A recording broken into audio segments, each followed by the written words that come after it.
Hi, I'm Mark Rudin. Welcome back to Nomad Boatbuilding. I just want to make a quick disclaimer. Everything in today's video is based on my own personal observations, readings, or conversations I've had with Indigenous peoples from Arctic regions. I do not consider myself an authority on Arctic culture, history, or language. With that out of the way, please enjoy the show. Howdy, folks. Okay, so in my last vlog, I had this Greenlandic kayak featured in it, and I got a comment. The comment was from AM.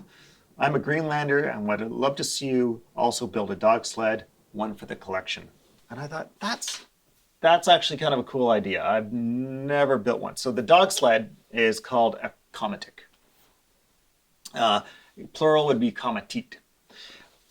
They are the pickup truck of the Arctic traditionally. At the simpler end of the scale, there's sort of something that's best described as a toboggan, which is called an Inuktitut. It's not a toboggan like you're thinking. It's really just a skin. It's an animal skin that you would lay out flat, or you would lay it over you'd make a mound of snow that is in the shape that you want. Sort of imagine sort of a canoe form maybe, and you lay an animal skin over there, and it would probably be a seal. Bearded seal, for instance, or walrus even, and you would let that skin freeze into that form, and you'd cut a few lashing holes into it while it was still wet, and then you could lash things onto it, and you could drag it around. We strongly associate kayaks and umiaks as being sort of ways of getting around in the Arctic, but probably the Qamutiit is probably even used more so. Certainly, in contemporary culture, it is still in use. It has never fallen out of use, whereas the kayak and the umiak have fallen out of use. So from that perspective alone, it's very interesting, and it is almost not changed for the most part.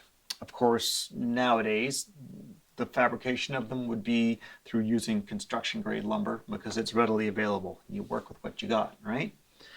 And more often than not, they would probably be lashed together with parachute cord or even yellow poly or whatever, but it's entirely possible to find them lashed with a leather thong, either caribou hide or seal skin or walrus, or depends on what's roaming around the area you're in. And the lashings they use for the Qamutiit are almost the same lashing that gets used in the kayak much of the time. In fact, there's sort of a combination of two of the lashings that we use in there.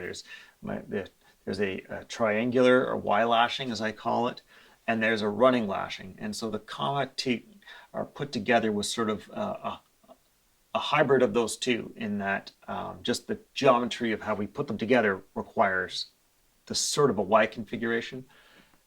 But when I was up there looking at the Qamutiit that were around, more often than not, I saw a running lashing being used. So I've made 5 trips to the Arctic. 3 of them were to a community called Qamutiit in the Eastern Arctic. Specifically, that's a community formerly known as Pelly Bay. And then I've made 2 trips up to Inuktitut. And all those trips were related to building kayaks. I got invited to the community in the Eastern Arctic to help sort of reintroduce the kayak building culture there, working with the elders. Fantastic experience. And before you start going off on what's a white guy doing, going up teaching an Eskimo how to build a kayak, well, I was invited. I'm not trying to defend myself exactly with that statement. That sounds a bit standoffish.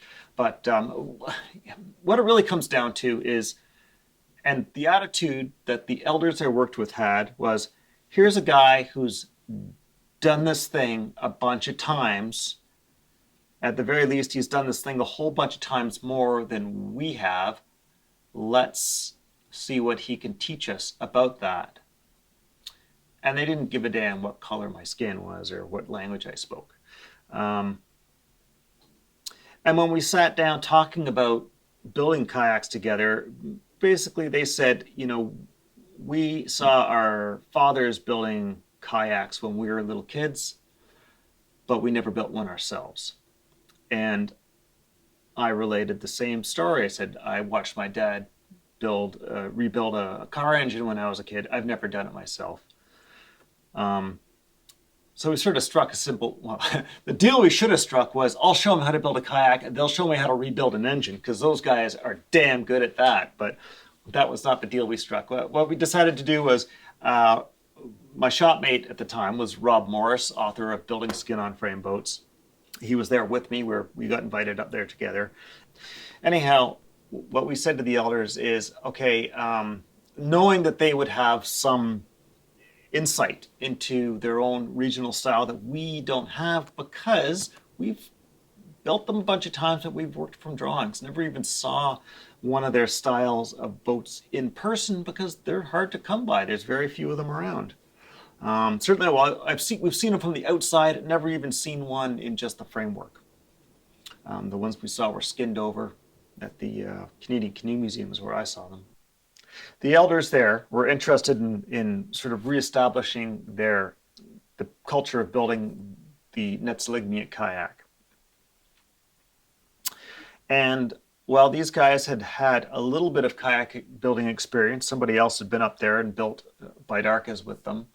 For some reason, they didn't feel like that was working for them. And so we got invited up because Rob and I had built a few Netziligmiut kayaks. Netsilik are the people. It means people of the seal, and Netsic is a seal. So that's the general cultural group in that part of the Arctic, the Netziligmiut. Over in Inuvik are the Inuvialuit. Different folks, different culture entirely, different language actually too. It's not Inuktitut that they speak in the Inuvik region. It's Inuvialuit.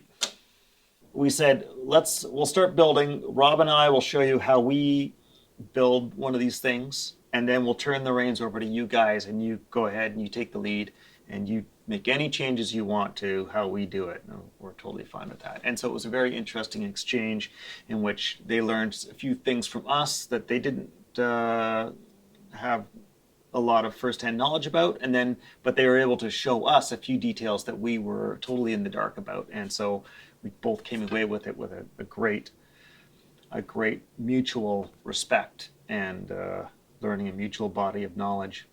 And we went back 2 more times to do a whole bunch more building with those guys.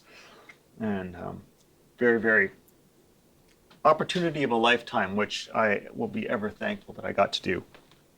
Anyhow, what I never did get to do was build a Qamutiit, and so let's do that right now. So I'm just going to build one that, you know what, I'm going to build 3. I'm going to keep one for myself. I'm going to give one to the fellow who made the suggestion. So I'm going to build one of these for myself. I'm going to build another one, and AM, if you are out there, give me a holler, track me down, send me an email. Let me know who you are. One of these is going to come to you. And the last one is going to go out to one of my Patreon followers, and I don't know who. I'm going to figure out some way to sort of pick and choose one. Either I'll just say, I really think that guy ought to get it, or maybe I'll draw a name from the hat. We'll see. I'm just going to start by whacking these guys in half. There's a rich bit of history built into Qamutiit, material culture that is really surprising and really interesting to me. One of the things that I find really interesting is that Qamutiit were built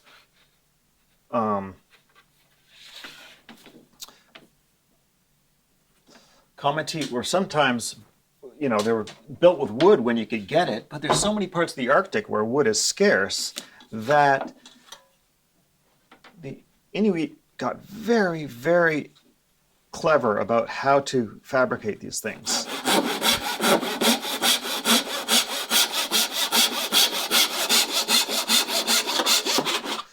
And so one of the ways that they would make these, if they didn't have any wood, was they would actually make them out of skin. They'd make them out of caribou hide or seal skin, or walrus, or whatever you got on hand.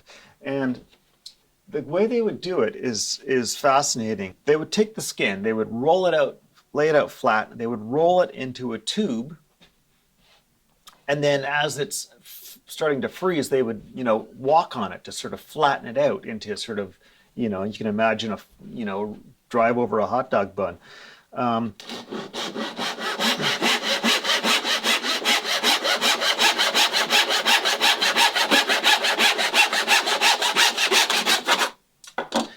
And so they would also, just to give it more structure, they would sometimes put fish in it. They'd go fishing, catch a pile of fish, lay those fish out, let them freeze, and then they'd use those like internal structure inside this skin girder. If not fish, they might use moss or meat or whatever they've got on hand. And it's amazing to think that that would work, but in this high Arctic environment that's so cold, it does.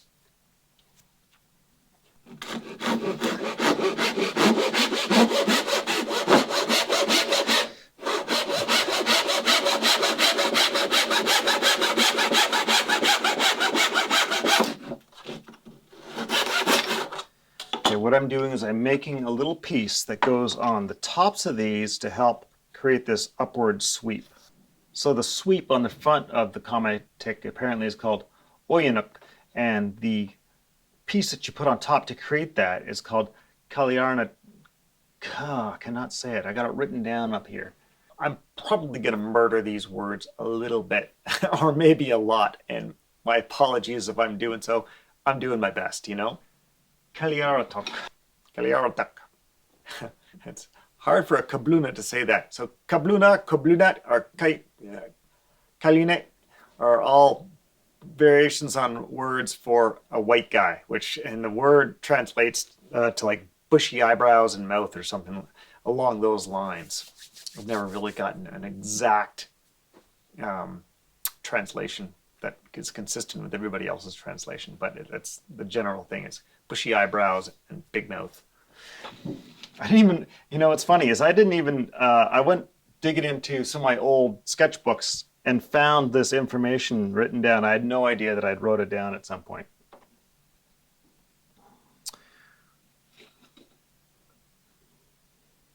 I wonder if I made these guys too short. I might have. They're probably fine. Okay. We're going to cheat. Get out the old star bond. So sometimes they would actually shoe these things with bone or antler, or even ivory. Apparently ivory doesn't make a good shoe though. You would think it would, but they say that it gets brittle when it freezes and will shatter. For the same reason it was sometimes not used in certain harpoons. In harpoons that you would use for fishing through the ice, for hunting through the ice, I'm told that they would not use ivory shafts on them. They would use bone or antler shafts instead.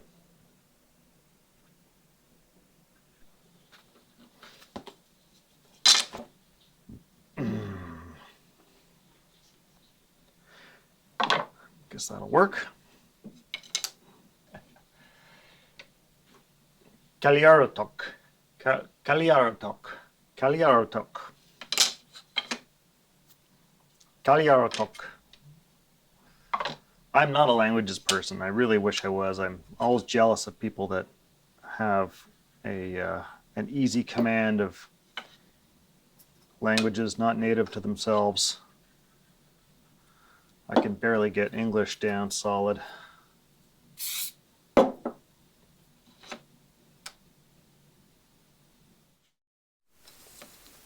Let's draw some lines on there.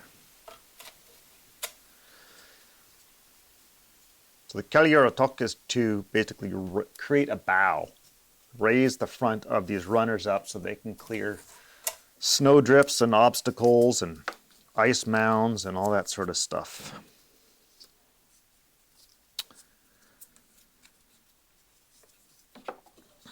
Very simple construction. I'm going to use what are we doing here? Okay, so use a sweep here to draw some lines.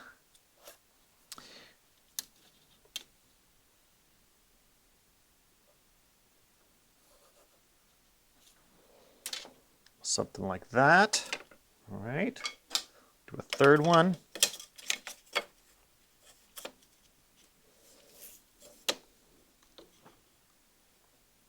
Now, I don't know if the word Kaliaratok translates to anything in English. I mean, maybe it just means top piece. I'm not a native Inuktitut speaker, of course. I know a few words here or there, and I try and learn the words that are relevant to the things that I'm interested in that have to do with Arctic culture, namely kayaks, and of course, now Qamutiits. So Qamutiit is the singular. Qamutiit is the plural.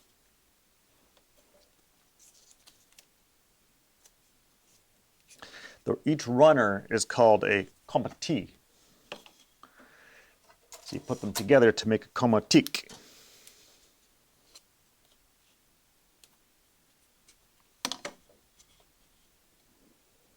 That looks pretty good. We'll just pop over to the little bandsaw and whack these out. Give me a minute.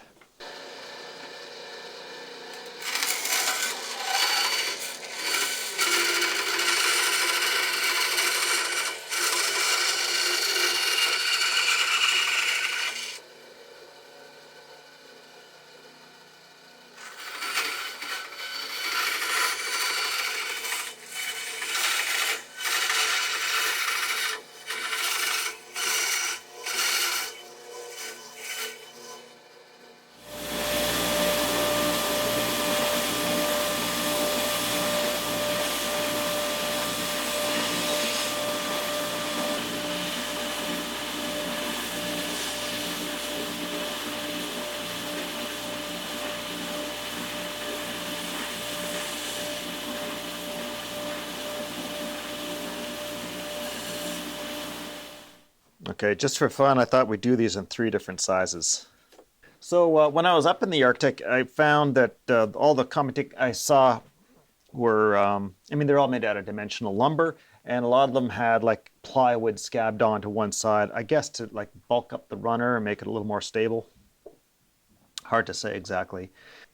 Aside from the presence of plywood sometimes, and often high density polyethylene shoes on them, they haven't changed in thousands and thousands of years. So of course you would use driftwood if you could get it, if it was around. If you didn't have it, you'd have to resort to other things. And so it was quite common to, people would use whalebone. You might use whale ribs as runners, for instance. So we've got our runners, or we've got our Qamutiit, and now we're going to put crossbars on them, which are called naput. So the crossbars, make it out of this little skinny stuff here. Now the naput would sometimes be, they'd be made out of wood, but I've even heard them made out of antler or even like caribou legs. Where's my block plane? I'm just gonna kind of clean up the edges as I go here, try and make these a little bit nicer.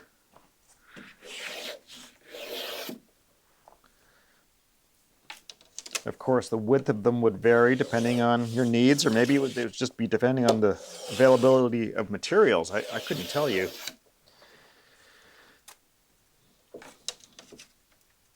Of course, the ones I saw in contemporary use are primarily all pulled with skidoos, and so they probably would be a little larger than some of the historic examples, I'm guessing.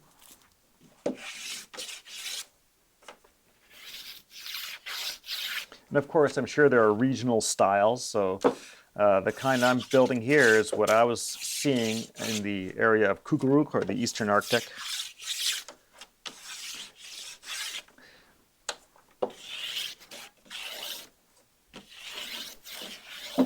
Sometimes they'd have little plywood houses built onto them. kind of interesting unto itself.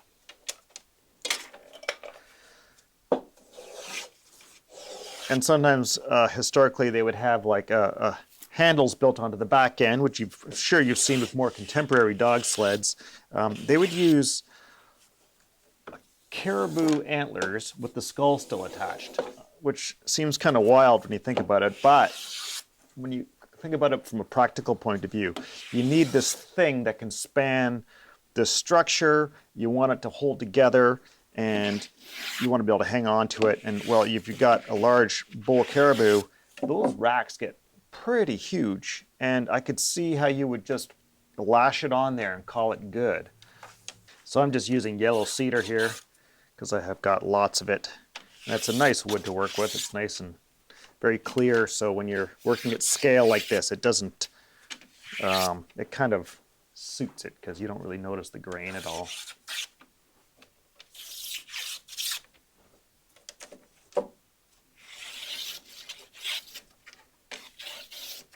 Get rid of these sharp edges. That'll work, so let's see. Let's start with the little one here. Loose the tape. You know, it's funny, as I'm doing this, I'm looking at like this shape up in here, and I actually tried a couple of other attempts, and I was like, I could not get this little sweep looking quite right. Mine kept looking too dramatic.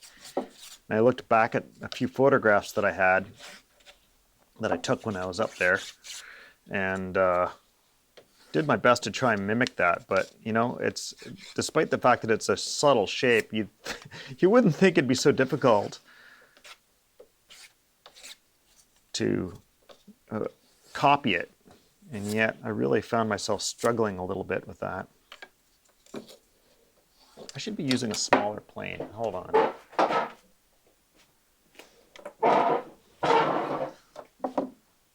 Model building. Use model building size tools.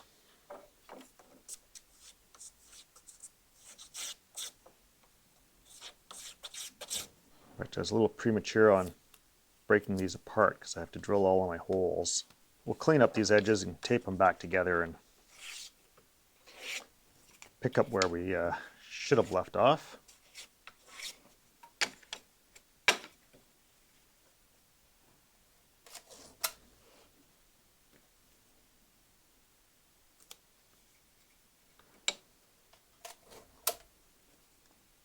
These back together.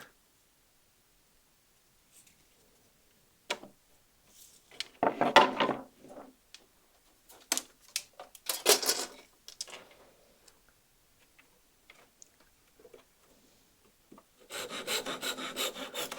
have no idea how wide I want to make these. I'm just kind of going to guess at it. But for the moment, what I want to do right now actually is just drill the holes to lash all the naput on here.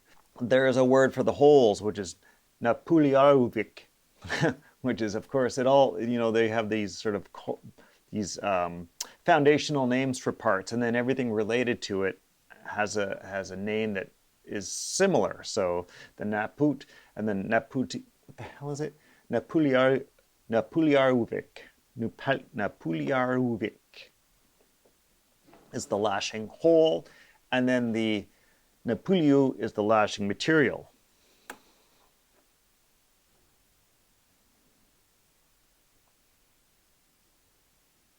That looks about right. So here's the first one. There's the second one. I'm going to go with like a full crossbar space between them. I need dividers. Okay.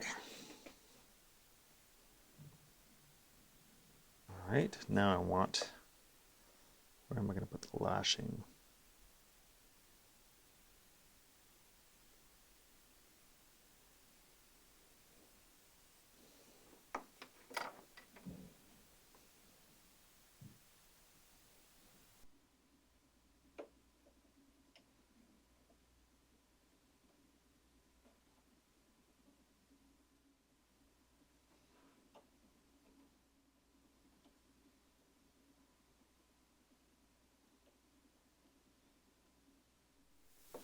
All right, that looks good. Boy, I'd love to use a bow drill for doing this, but it's just such a small hole. No, I don't have a, I don't have a bow drill small enough. But you know what, let's just demonstrate how you would drill these holes if you're doing this traditionally.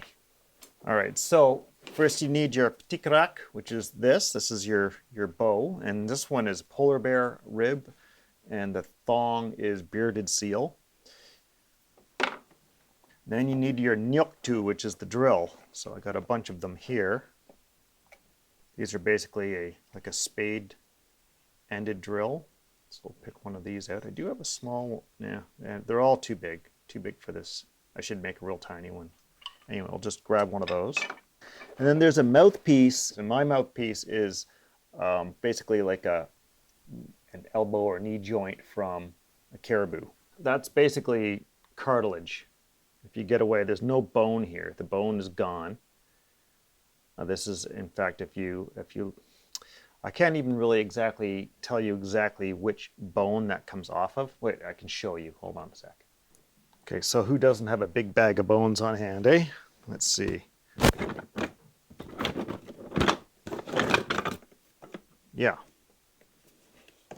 Yeah, okay, so if you look at this guy, all right, that is like a femur or hind bone, okay?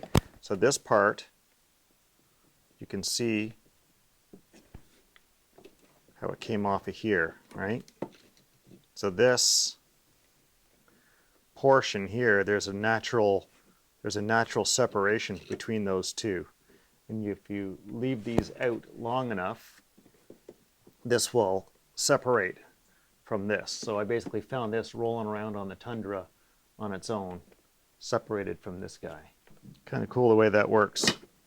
What have we got in here? You got your deer. Some of this might be caribou. I can't remember anymore. Sea lion. Polar bear.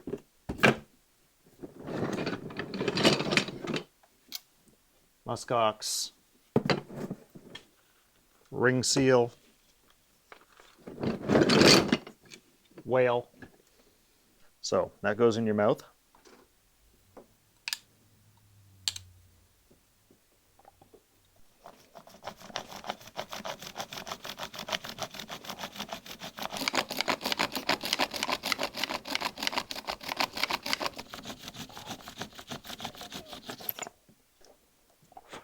The trick is to try and put enough pressure on here, just enough to sort of seize up on the drill. Too much pressure and it all locks up. Not enough pressure and it just slips. And the bearded seal thong really seems to make it work better than if I were using it like a piece of rope. It's just got an abrasiveness to it and a stickiness to it, if you can call it that. And you can see the hair has been shaved off this stuff, and it's quite abrasive. Kind of like an 80 grit sandpaper. Pretty efficient, nice and quiet. Of course, if you're into cordless drills, can't use one of those. We talk a lot about these boats being put together with sinew. A lot of this stuff, I don't think they do that much lashing with sinew. The sinew would be used for sewing itself, sewing skins. I mean, it's really strong stuff, but it's a bit precious, you know. You can only get so much of it off of an animal. And if you want a lot of it, you got to braid it all together. So that's some sinew off of the back strap of a caribou right there. So they call that ivalu. More than likely, you would be doing all the lashing with a thong, because you could peel off a lot of it very quickly, just taking a whole hide and cutting it. Unlike if you're making like rawhide thong from cowhide, like for those of us who do like canoe restoration and we are doing like babiche canoe seats, you take your cowhide and you cut this spiral out to maximize the amount of hide you get, or the amount of thong you get out of a hide. But the Inuit, they don't do it like that. They don't skin the animal first necessarily and then cut a big spiral out, they will actually go around the body of the animal. So leave the animal still skinned, and they'll just peel off like this piece of rope that is, you know, thinking as if the animal's like been wrapped in rope or cordage or something like that.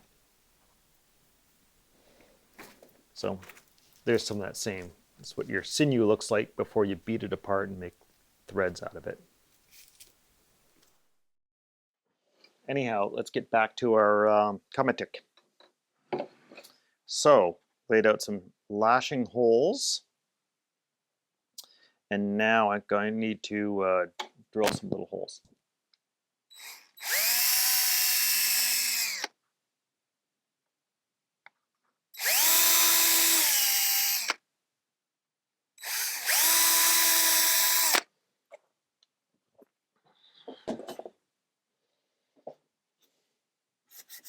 Clean up that hair a little bit. I feel like this tail end could use just a little bit of shape.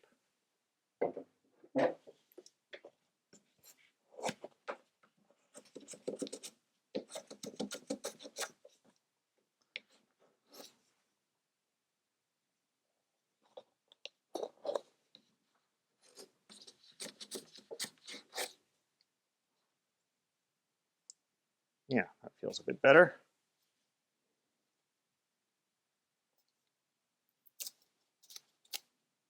Ooh, I know what I'm missing.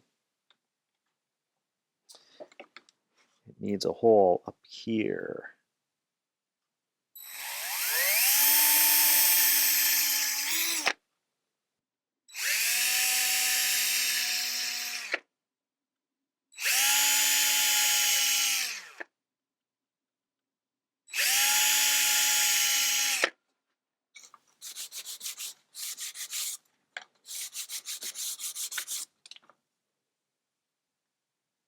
You know what I should do? I should just put my little signature back here while this thing is disassembled.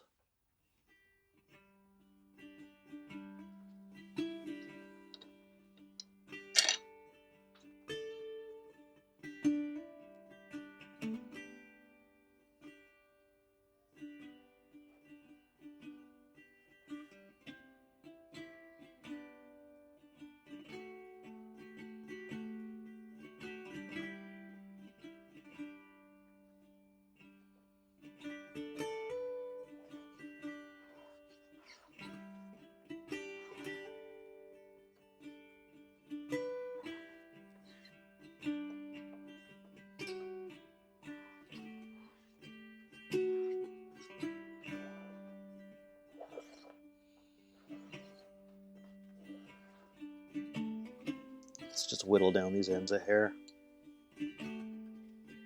Just to clean up that end grain. Cut away the saw marks there.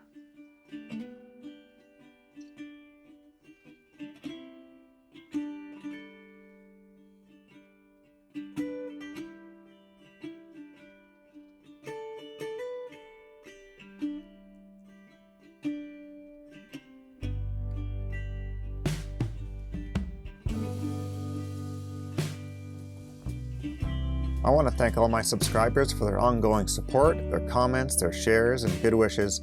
And I also want to thank all of my followers on Patreon whose monthly pledges support this channel.